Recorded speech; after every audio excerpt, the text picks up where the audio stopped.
전라남도가 서남권 SOC 신프로젝트를 발표했습니다. 목포부안에 트램을 설치하고 광주 영암을 잇는 아우토반을 조기에 건설하겠다는 구상입니다.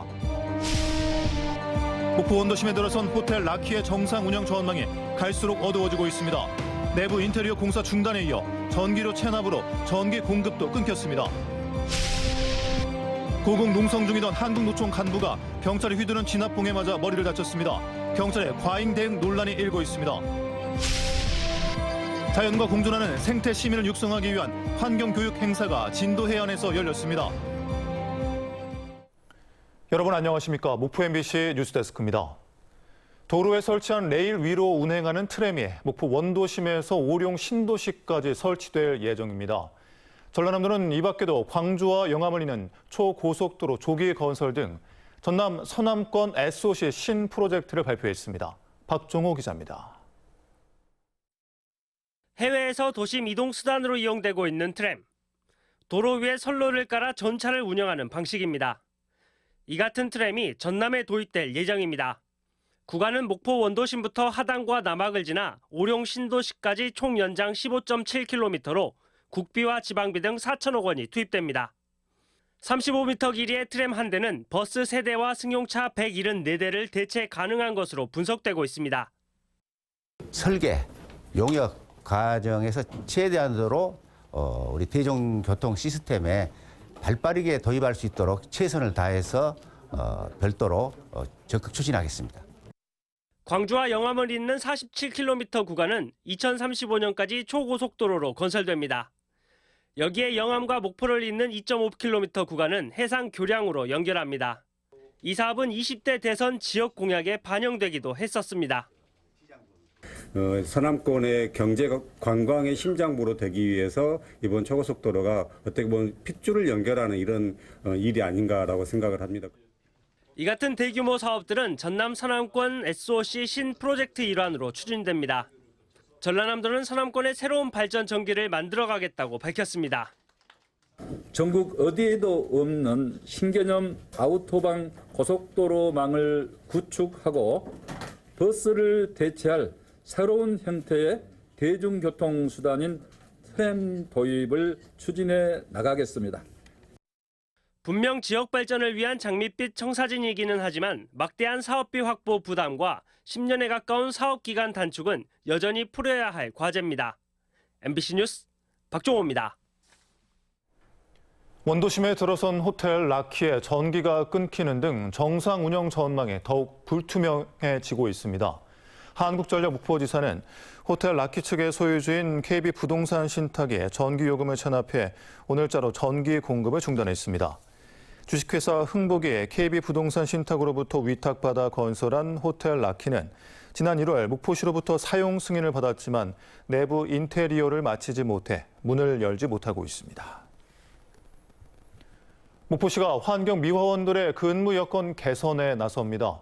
목포시는 환경미화원들이 이용하는 샤워장 등이 열악하다는 MBC 보도와 관련해 올해 안에 건물 2곳을 확보해서 샤워실을 포함한 휴게 공간을 마련하겠다고 밝혔습니다. 목포시는 또 추경 예산을 확보해 경량 안전화 지급 등 환경미화원들의 처우 개선에도 적극 나서기로 했습니다. 5.18 공법단체와 지역 시민단체 간 갈등이 나날이 커지는 가운데 5.18 기념재단이 다시 한번 중재에 나섰습니다. 시민들이 직접 참여하는 공론장에서 갈등을 풀어보자는 건데요. 정작 두 단체의 반응은 냉랭했습니다. 임지은 기자입니다. 5.18 43주년 기념일을 앞두고 5.18 공법단체와 시민단체의 갈등을 풀어보려고 중재에 나섰다 실패했던 5.18 기념재단. 우려했던 기념식 당일 불상사는 없었지만 5.18이 끝난 이후 양측의 갈등은 광주시까지 더해지면서 더욱 크고 복잡해졌습니다. 양측의 갈등을 중재했다 실패했던 5.18 기념재단은 이번에 다시 한번 갈등 해소의 주체자로 나섰습니다. 43년이 흐르는 동안 5월 단체와 광주 시민사회가 이렇게 큰 갈등을 겪은 적은 없었다며 이제는 서로의 양보를 통해 갈등과 반목을 해결해보자는 겁니다. 재단은 시민 참여를 통한 공론화를 제안했습니다. 때로는 옳고 그름을 가려보고 때로는 긍정성이 뭔지 이걸 따져보고 오겠다는 거고요. 중재를 포함해서 포괄적으로 5.18이 어떻게 나갔으면 좋을지를. 하지만 정작 당사자들 반응은 냉랭했습니다. 5.18 공법단체들은 특전사 동지회와 화합은 꼭 필요한 일이었다며 기념재단이 이야기하는 가해자의 진정한 사죄란 도대체 무엇이냐고 반문했습니다. 광주에 무력 진압했던 부분에서 계속 사죄가 지금까지 이어져 오고 있어요. 전제 조건이 지켜지지 않으면 저희 5.18 공법단체는 여기에 참여할 이유가 사실 없습니다. 지역의 시민단체들로 이뤄진 5월 정신 지킴이 범시도민 대책위는 특전사 동지회와 화합 행사는 폭거였다며 이 상황을 5월 단체와 시민사회단체의 갈등과 분열로 바라보고 있는 편협한 시각에 동의하기 어렵다고 기념재단을 비판했습니다. 이거를 시민단체와 5.18단체 일부 단체들 간의 갈등만으로 바라보는 것에 대해서는 조금 조심스럽게 안 된다, 이제 좀 유감을 좀 표명하는 입장이고요. 서로를 인정하지 않고 한치의 양보도 있을 수 없다는 5월 단체와 시민단체의 출구 없는 반목이 계속될 것으로 보입니다. MBC 뉴스 임지은입니다. 경찰이 7m 높이 철탑에서 고공 농성을 벌이던 한국노총 간부를 경찰봉으로 제압하는 과정에서 노동자가 머리를 다친 뒤 연행되는 일이 발생했습니다. 한국노총은 경찰의 명백한 과잉 진압이라며 즉각 반발한 뒤 대정부 투쟁을 선포했습니다. 유민호 기자입니다. 해가 뜨기 전 새벽, 7m 높이 철탑에 소방 사다리차가 접근합니다. 차량 2대에 나눠 탄 무장경찰이 점점 다가오자 한 남성이 쇠파이프를 휘두릅니다. 경찰은 플라스틱 진압봉으로 남성의 머리와 몸통을 여러 차례 내려쳤고 바닥에 쓰러진 뒤에도 저항하자 진압을 계속했습니다. 철탑에 오른 남성은 한국노총 금속노조연맹 김준영 사무처장으로 머리를 다쳐 병원으로 옮겨진 뒤 연행됐습니다. 포스코 사내하청 노동자들이 지난해 4월부터 광양제철소 앞에서 임금교섭과 부당노동 행위 중단을 요구하는 천막농성을 벌이고 있었는데 사측이 소극적인 태도로 일관하자 이틀 전 철탑을 설치하고 오른 겁니다. 이 자리에 있던 철탑은 해체됐고 고공농성이 끝난 후에도 노동자들은 집회를 이어갔습니다. 현장을 지키던 노동자들은 경찰이 사전 고지를 제대로 하지 않았고 새벽에 기습적으로 진압을 시작했다고 말합니다. 최소한 그분을 설득 작업이 있어야 되는데 그런 설득 작업 전혀 없이 바로 뭐랄까 체포하는 것처럼 막무가내시 아예 그 긴 곤봉으로 머리를 정확하게 가격하고. 어제는 같은 노조 소속인 김만재 위원장이 체포되는 과정에서 경찰이 뒤로 수갑을 채워 과잉 진압 논란이 일었습니다. 한국노총은 광양경찰서 앞에 집결해 경찰을 규탄하고 내일 예정된 노사정 대표자 회의에 불참하겠다며 대정부 투쟁을 선언했습니다. 한국노총은 윤석열 정권이 노동조합을 적으로 간주하고 무자비한 폭력을 행사하고 있는 데 대해 분노하며 규탄한다. 정치권에서도 이번 진압에 대한 규탄이 이어졌습니다. 더불어민주당 노동존중 실천 국회의원단은 오늘 국회 소통관에서 한국노총과 공동 기자회견을 열고 진상조사 등 후속 대응에 나서겠다고 밝혔습니다. 전남경찰은 보도자료를 배포하고 고공농성 진압 과정에서 김 처장이 쇠파이프를 휘두르며 저항해 진압봉을 사용했다고 설명했습니다. 또 불법 집회에 대해서는 법과 원칙에 따라 엄정 대응할 방침이라고 강조했습니다. MBC 뉴스 유민호입니다. 전라남도는 폭염과 태풍, 호우 등 여름철 재해로 인한 축산농가 피해 최소화를 위해 다양한 대책을 마련하고 있습니다. 전라남도는 재해 취약 지역 축산농가 2,242호를 대상으로 축사시설, 전기설비, 냉난방 시설 등을 사전 점검하고 있으며 가축재해보험 가입에 100억 원을 투입해 축산농가 경영 안정을 지원할 방침입니다. 광주지방기상청은 6에서 8월 기온은 평년과 비슷하거나 높을 것으로 예보했으며 엘니뇨 현상으로 남부 지방을 중심으로 많은 비가 내릴 것으로 예상했습니다. 완도에서 열리고 있는 제3회 전남 정원 페스티벌이 10월 말까지 연장 운영됩니다.